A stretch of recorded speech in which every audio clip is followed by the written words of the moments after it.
ಎಲ್ಲರಿಗೂ ಶರಣು. ನಾವು ನಮ್ಮ ಗುರಿಗಾಗಿ ಕೆಲಸ ಮಾಡಬೇಕೆ ಹೊರತಾಗಿ ಉರಿಗಾಗಿ ಕೆಲಸ ಮಾಡಬಾರ್ದು. ಆದರೆ ಗುರಿಗಾಗಿ ಉರಿಯಿಂದ ಕೆಲಸ ಮಾಡಿದ್ರೆ ಅದು ತುಂಬ ಒಳ್ಳೆಯದು. ಆದರೆ ಏನಾಗ್ಬಿಟ್ಟಿದೆ, ಇಲ್ಲಿ ಇವರು ಸಂಸ್ಕೃತದವರು ಸಾವಿರಾರು ವರ್ಷದಿಂದ ಹುಟ್ಟಾಕಿರುವಂಥ ಕುತಂತ್ರಗಳು, ಪಿತೂರಿಗಳು, ಇದರಿಂದ ಯಾರ್ಯಾರ ಮೇಲೋ ಉರಿ. ಆ ಉರಿಗೋಸ್ಕರ ಏನೇನೋ ಮಾಡೋಕ್ಕೋಗಿ ನಾವು ದಿಕ್ಕು ತಪ್ಪಬಾರ್ದು. ನಮ್ಮ ಗುರಿ ಏನು? ನಮ್ಮ ಗುರಿ ಹಿಂದಿ ಏರಿಕೆನ ಸಂಪೂರ್ಣವಾಗಿ ತೆಗೆದಾಕಬೇಕು. ಕುತಂತ್ರ ಸಂಸ್ಕೃತದ ತೂರಿಕೆನ ಸಂಪೂರ್ಣವಾಗಿ ತೆಗೆದಾಕಬೇಕು. ಯಾಕೆ ಇದೆರಡೂ ಲ್ಯಾಂಗ್ವೇಜ್ ಮೇಲೆ, ಇದೆರಡೂ ನುಡಿ ಮೇಲೆ ಇಷ್ಟೊಂದು ಕರಾರುವಕ್ಕಾಗಿ ಮಾತಾಡ್ತೀವಿ ಅಂತಂದರೆ, ಇದೆರಡೂ ನುಡಿ ಸಂವಿಧಾನದಲ್ಲಿ ಸ್ಥಾನಮಾನಗಳನ್ನ ಗಳಿಸ್ಬಿಟ್ಟಿದೆ. ವಿಶೇಷ ಸ್ಥಾನಮಾನನ ಗಳಿಸಿದೆ. ಸಂವಿಧಾನ ಬೇರೆ ಅಲ್ಲ, ರಾಜಾಶ್ರಯ ಬೇರೆ ಅಲ್ಲ. ನೀವು ರಾಜರ ಕಾಲದಿಂದ ಪ್ರಜಾಪ್ರಭುತ್ವಕ್ಕೆ ಬಂದ ಮೇಲೆ ನಮ್ಮನ್ನು ಸಂಪೂರ್ಣವಾಗಿ ಆವರಿಸ್ಕೊಂಡಿರೋದು, ನಮ್ಮ ಜೀವನ ನಡೀತಾ ಇರೋದೇ ಈ ಸಂವಿಧಾನದ ಪ್ರಕಾರ. ಅದರಲ್ಲಿ ಏನೇನು ಅವಕಾಶ ಕೊಟ್ಟಿದೆ ಅದೇ ರೀತಿಯೇ ಎಲ್ಲರೂ ಇಲ್ಲಿ ಬದುಕನ್ನು ನಡೆಸ್ತಾ ಹೋಗ್ಬೇಕು. ಅದನ್ನು ವಿರೋಧ ಮಾಡೋರು, ಇಲ್ಲ ಪರವಾಗಿರೋರು, ಇಲ್ಲ ಅದನ್ನು ಮೀರಿ ಬದುಕ್ತಾ ಇರೋರು ಕೂಡ ಇದ್ದಾರೆ. ಹಂಗಂದ್ಬಿಟ್ಟು ಅದನ್ನು ಸಂಪೂರ್ಣವಾಗಿ ನೀವು ನಿರಾಕರಿಸಿ ಬದುಕೋದಕ್ಕೆ ಸಾಧ್ಯ ಇಲ್ಲ. ಹಾಗಾಗಿ ಬೇರೆ ಯಾವುದೇ ನುಡಿಗೂ ಇಲ್ಲಿ ಸಂವಿಧಾನದಲ್ಲಿ ಕೊಟ್ಟಿರೋದು 3 ನುಡಿಗೆ ಇವರು ವಿಶೇಷ ಸ್ಥಾನಮಾನನ ಕೊಟ್ಟಿದ್ದಾರೆ. ಅದರಲ್ಲಿ ಇಂಗ್ಲೀಷ್ ಕೂಡ ಒಂದು. ಆದರೆ ಈ ಇಂಗ್ಲೀಷ್ಗೆ ಕೊಟ್ಟಿರುವಂಥ ವಿಶೇಷ ಸ್ಥಾನಮಾನ ಏನಿದೆ, ಅದರಿಂದ ನಮಗೆ ಸದುಪಯೋಗ ಇದೆಯಾಗಿ ಹೊರತಾಗಿ ದುರುಪಯೋಗ ಇಲ್ಲ. ಹಾಗೇನಾದ್ರೂ ಇಂಗ್ಲೀಷಿಂದ ದುರುಪಯೋಗ ಅಂತ ಆದರೆ, ಏನು ಹಿಂದಿ ಬೆಲ್ಟ್ ರಾಜ್ಯಗಳು ಅಂತ ಕರಿತೀವಿ, ಇಲ್ಲ ನಾರ್ತ್ ಇಂಡಿಯಾ ಅಂತ ನಾವೇನು ಕರಿತೀವಿ, ಅವರು ಇಂಗ್ಲೀಷ್ನ ಕೈ ಬಿಟ್ಬಿಡ್ಲಿ. ಹಿಂದಿನ ನಮ್ಮ ಮೇಲೆ ಏರ್ತಾ ಇದ್ದಾರಲ್ಲ, ಸಂಸ್ಕೃತನ ಏರ್ತಾ ಇದ್ದಾರಲ್ಲ, ಇದನ್ನು ಅವರು ಕಂಟಿನ್ಯೂ ಮಾಡೋದಾದರೆ, ಅವರು ಹಿಂದಿ ಮತ್ತು ಸಂಸ್ಕೃತನೇ ಗ್ರೇಟು, ಇದಿದ್ಬಿಟ್ರೆ ನಾವು ಎಲ್ಲರೂ ಒಗ್ಗಟ್ಟಾಗ್ಬಿಡ್ತೀವಿ, ಈ ಥರದ್ದೆಲ್ಲ ಮಾತಾಡ್ತಾರಲ್ಲ, ಅವ್ರು ಯಾಕೆ ಇಂಗ್ಲೀಷನ್ನು ಕಲಿತಾ ಇದ್ದಾರೆ? ಅವ್ರು ಯಾಕೆ ಇಂಗ್ಲೀಷನ್ನು ಮುಂದುವರಿಸ್ತಾ ಇದ್ದಾರೆ? ಹಾಗಾಗಿ ಇದೆಲ್ಲ ಒಂದು ದೊಡ್ಡ ಪಿತೂರಿ. ನಾವಿರುವಂಥದ್ದು ಒಂದು ಒಕ್ಕೂಟ ವ್ಯವಸ್ಥೆಯಲ್ಲಿ. ಇಲ್ಲಿ ಬೇರೆ ಯಾವುದೇ ನುಡಿಗೆ, ಇನ್ಕ್ಲೂಡಿಂಗ್ ಉರ್ದು ಆಗ್ಬೋದು, ತಮಿಳು ಆಗ್ಬೋದು, ತೆಲುಗು ಆಗ್ಬೋದು, ಬೆಂಗಾಲಿ ಆಗ್ಬೋದು, ಕನ್ನಡ ಆಗ್ಬೋದು, ಯಾವುದೇ ನುಡಿಗೂ ವಿಶೇಷ ಸ್ಥಾನಮಾನ ಇಲ್ಲ. ಇಲ್ಲಿ ನಮ್ಮ ನಾಡಲ್ಲಿ ಏನು ನುಡಿ ರಾಜ್ಯಗಳಾಗಿದ್ದೀವಿ, ನಮ್ಮ ನಾಡಲ್ಲಿ ನಾವು ಎಷ್ಟು ಸ್ಟ್ರಾಂಗ್ ಆಗಿ ನಮ್ಮ ನೆಲದ ನುಡಿನ ಬೆಳೆಸೋದಕ್ಕೆ ನಾವು ಕೆಲಸ ಮಾಡ್ತೀವೋ ಅಷ್ಟು ಅದು ಬೆಳೀತಾ ಹೋಗುತ್ತೆ. ಇನ್ನು ನೆಲದ ನುಡಿ ಬೆಳೆಸೋದು ಅಂತಂದರೆ ಸುಮ್ಮನೆ ಈ ರು ಅಂದ್ಬಿಟ್ರೆ ಅದು ಬೆಳೆದು ಬಿಡೋಲ್ಲ, ಇಲ್ಲ ಕನ್ನಡದಲ್ಲಿ ಮಾತಾಡ್ಬಿಟ್ರೆ ಅದು ಬೆಳೆದು ಬಿಡೋಲ್ಲ.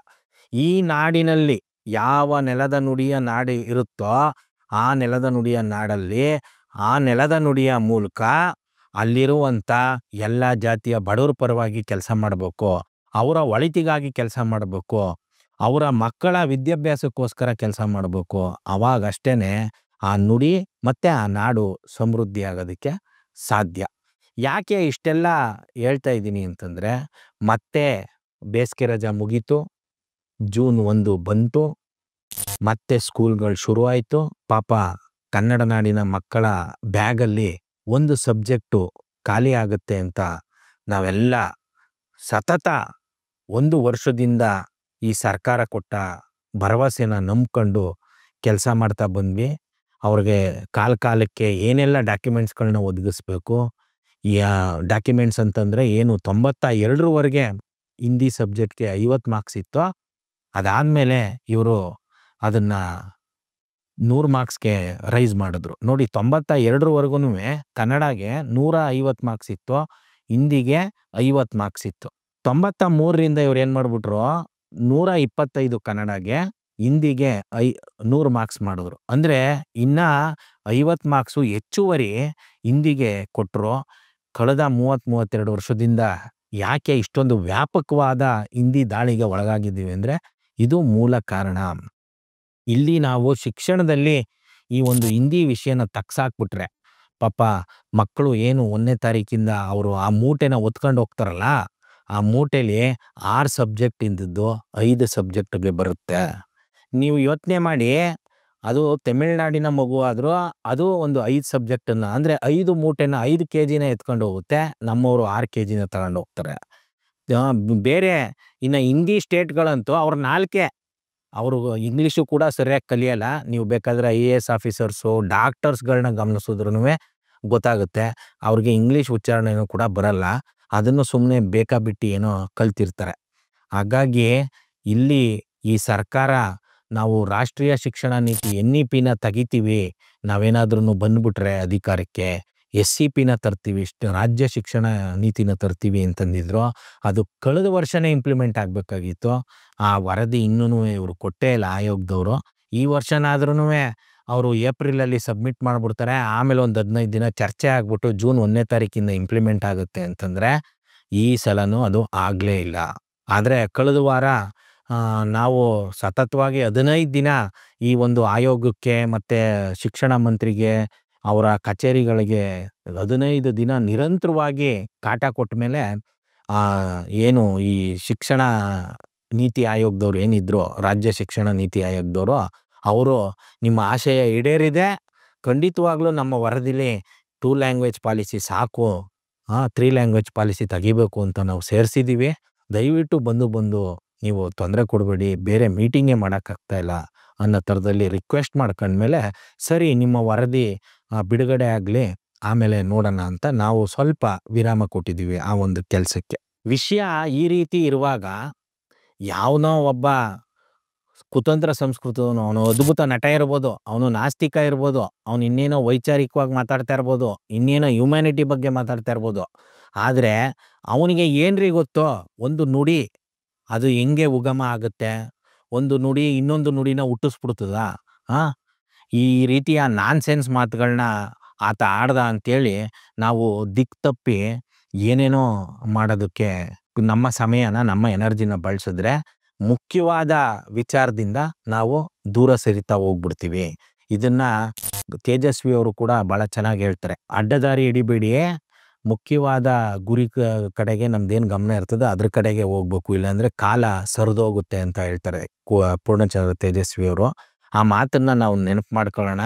ಇದೊಂದು ಅವನಿಗೆ ಕಮಲಾಸನ್ ಒಬ್ಬನೇ ಅಂತಲ್ಲ, ಬಹುತೇಕ ನಾನು ಗಮನಿಸಿದ್ದೀನಿ ತಮಿಳಿಯನ್ಸಲ್ಲಿ ಆ ಮೂರ್ಖತನದ ಬುದ್ಧಿ ಖಂಡಿತ ಇದೆ. ಬಹುತೇಕ ತಮಿಳಿಯನ್ಸಲ್ಲಿ, ಎಲ್ಲ ತಮಿಳರು ಅಂತ ಹೇಳಲ್ಲ.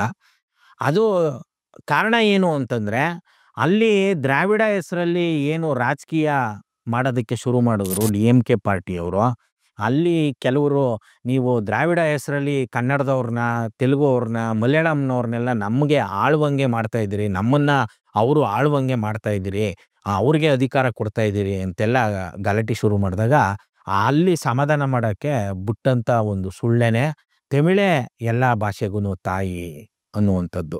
ಜೊತೆಗೆ ಅದಕ್ಕೆ ಇನ್ನೂ ಒಂದು ಮೇಜರ್ ಕಾರಣ ಏನು ಅಂತಂದರೆ, ಅವರಲ್ಲ ಕುತಂತ್ರ ಸಂಸ್ಕೃತದವರು, ಇವರು ಎಲ್ಲ ಭಾಷೆಗೂ ಸಂಸ್ಕೃತನೇ ತಾಯಿ ಅನ್ನುವಂಥ ಸುಳ್ಳನ್ನು ಹೇಳಿ ಚಿಟ್ಟಿಡಿಸಿ ಆ ಕೋಪದಲ್ಲಿ ಇಲ್ಲ ಸಂಸ್ಕೃತ ಅಲ್ಲ ತಮಿಳು ತಾಯಿ ಅಂತ ಇವರು ಒಂಥರ ಬಡ್ಕೊಳ್ಳೋಕ್ಕೆ ಶುರು ಮಾಡಿದ್ರು.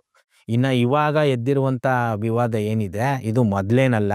ಒಬ್ಬ ಕುತಂತ್ರ ಸಂಸ್ಕೃತದ ಮುಖ್ಯಮಂತ್ರಿ ಇದ್ದ ತಮಿಳ್ನಾಡಲ್ಲಿ, ಅವನ್ನ ಉಗಿದು ಇಳಿಸಿ ಅವನಿಗೆ ಜಾಗ ಖಾಲಿ ಮಾಡಿಸಿದ್ರು. ಅವನ ಹೆಸರನ್ನ ಬೆಂಗಳೂರಲ್ಲಿ ಒಂದು ಏರಿಯಾಗಿಟ್ಟಿದ್ದಾರೆ, ರಾಜಾಜಿ ನಗರ್ ಅಂತ.